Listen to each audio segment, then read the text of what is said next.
Når man skal importere til Danmark, er der en række krav, man skal stille til en leverandør, og man skal vide, man skal vide, hvilke varer man skal transportere, hvorfra de skal transporteres fra, og hvor meget de fylder i volumen, om de leveres på paller eller i løse kasser, eller de skal sendes over vand, i luft eller over land, og hvordan varen skal forsikres. Når man importerer varer til Danmark, handler det om, at der er told og afgifter på mange af varerne, og derfor skal man have styr på, hvilke varer der skal betales afgifter på, inden man må få dem ind igennem landet. Hvis der taler om kemiske stoffer, der skal importeres til Danmark, skal man gå ind og læse omkring de særlige danske regler på kemiske stoffer, om de er klassificeret i Danmark, og om de er tilladt i Danmark.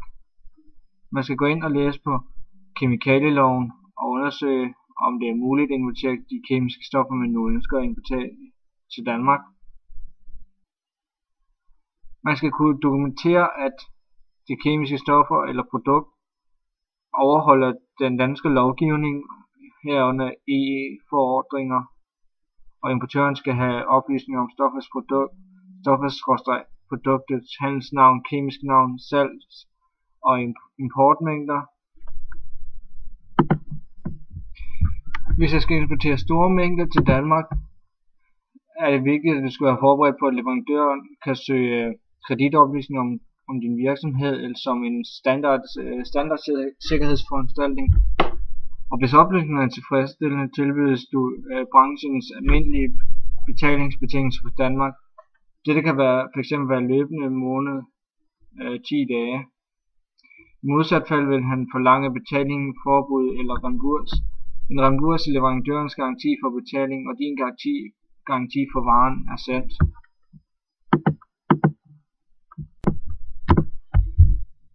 Når man handler varer fra udlandet, er der forskellige regler med hensyn til moms, der skal overholdes. Når din virksomhed køber varer i udlandet, skal du beregne og betale dansk moms af købet. Du skal føre særligt konti i dit regnskab og indberette oplysninger om dine køb i andre EU-lande på momsangivelsen. Når du importerer varer fra lande uden for EU, skal du være registreret som importør. Det vil sige, når du køber varer af momsregistrerede virksomheder i andre EU-lande, skal du beregne, indberette og betale dansk moms af varen. Du skal indberette værdien af varekøb i andre EU-lande på momsangivelsen. Når du køber varer uden for EU, skal du normalt selv indberette og betale moms af varen. Du skal betale 25% dansk moms, når du køber varer fra momsregistrerede virksomheder i andre EU-lande. Moms kaldes EU-erhvervelsesmoms. Du beregner momsen som 25% af fakturabeløbet.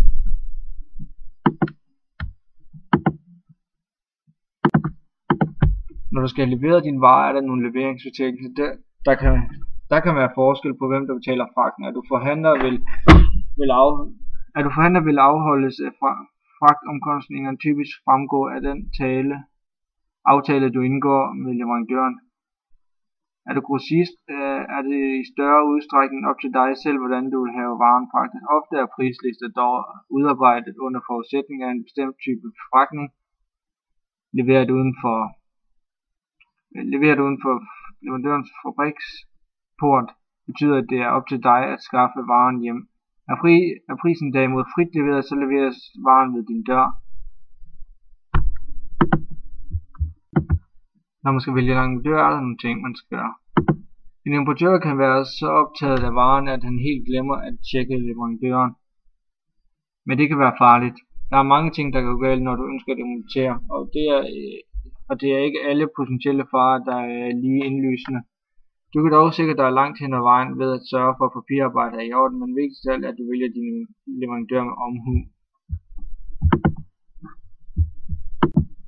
Man kan også vælge noget, der hedder parallelimport. Parallelimport eller grå import går ud på, at en originalvare importeres ind i et land uden producentens godkendelse. Parallelimport går i al sin enkelhed ud på at importere en original vare, der er fremstillet af producenten selv, eller med hans tilladelse til et land, hvor man sælger varen. Salget sker typisk til en pris, der er lavere end den pris producenten eller hans distributør sælger varen til i landet. Set fra importørens synsvinkel kan der ligge en rigtig god forretningsmulighed i at sælge en originalvare i et land til en pris, der er lavere end den pris varerne eller sælges til i landet. Set fra producentens synsvinkel er parallelimport uønsket, fordi det påfører producenten konkurrence oven i købet med varer, han selv har fremstillet eller fået fremstillet. Muligheden for en parallelimport opstår, fordi prisen for en originalvare kan variere meget fra land til land. Det indbyder til, at en virksomhed køber en originalvare i et land, hvor den er billig, og sælger den til en konkurrencedygtig pris i et andet land, hvor den er dyrere. For eksempel lovlighed. Hvis du køber Microsoft software i England, som Microsoft har solgt der, og importerer softwaren til Danmark og sælger den der, så vil parallelimporten være lovlig. En vare, der er bragt lovligt på markedet i EU, kan nemlig frit cirkulere inden for EU. Det følger af EU's regler om at varers frie bevægelighed. Hvis du køber derimod Microsoft software i USA, som Microsoft har solgt der, og importerer softwaren til Danmark og sælger den her, så vil parallelimporten være ulovlig. Dit salg af softwaren vil kræve, at du får Microsoft tilladelse til det. For at det kan være muligt for Arnold at komme til Danmark, så skal vi vide lidt om det danske marked og hvilke konkurrenter der er. Først så har vi Mondelez International, som sælger flere forskellige former for produkter, herunder de kendte Oreo kiks og Prince Chokolade kiks. Udover Mondelez har vi Bidske Karen Wolf, som er et gammelt, traditionelt dansk mærke, som igen har en del forskellige produkter, hvorunder der er Kammerjunker og Marie kiks og snøfler. Og i 2010 der omsatte Bidske for omkring de 728 millioner kroner, og Mondelez International omsatte i 2012 for omkring 190 millioner kroner, og Anders dem selv omsat i 2011 for 633 millioner kroner. Det viser lidt, at der ville være en chance for Arnold at komme til Danmark.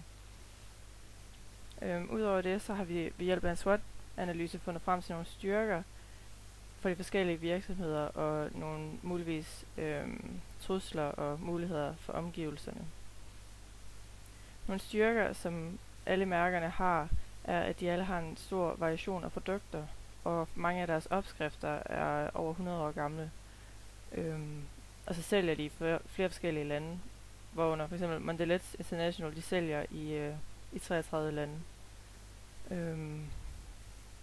Og sådan noget med omgivelser og nogle positive ting ved omgivelserne for Bidske kunne fx være, at her i Danmark, der er det er virkelig meget, altså det er rigtig populært i Danmark, Bidske, og det, altså mange af produkterne, de går hen og bliver sådan meget traditionelle produkter i forhold til andre nye kiks, der kommer på markedet. Samme fordel har Arnold's hjemme i Australien. Det er noget, alle kender til.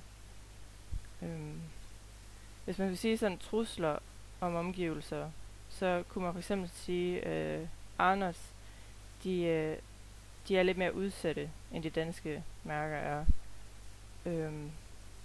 Fordi at hvis nu der kommer naturkatastrofer i Australien og sådan noget, eller oversvømmelser,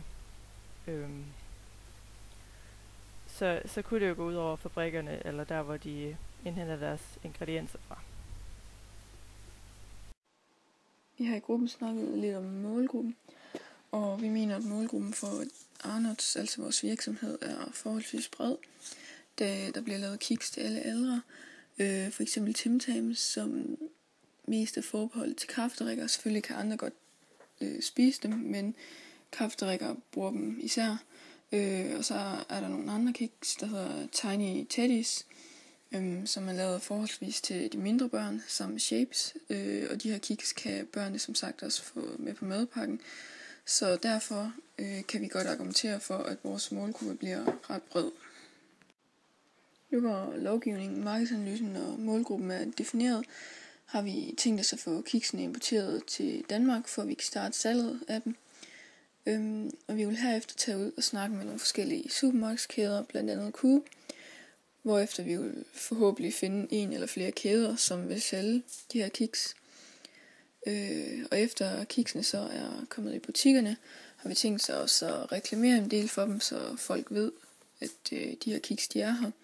Vi har tænkt os at lave nogle reklamer, altså nogle posters, sætte op på forskellige busskure og så videre, hvor man lige kommer til at få øje på den.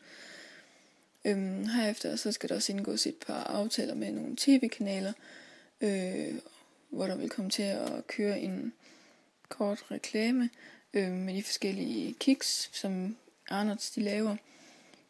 Og til sidst så skal der også laves nogle forbrugerundersøgelser for at finde ud af, om interessen stadigvæk er der for de her kiks, og for at finde ud af, hvilke kiks folk egentlig er interesseret i, og de leder os også hen til, at salget gøres bedre fremover.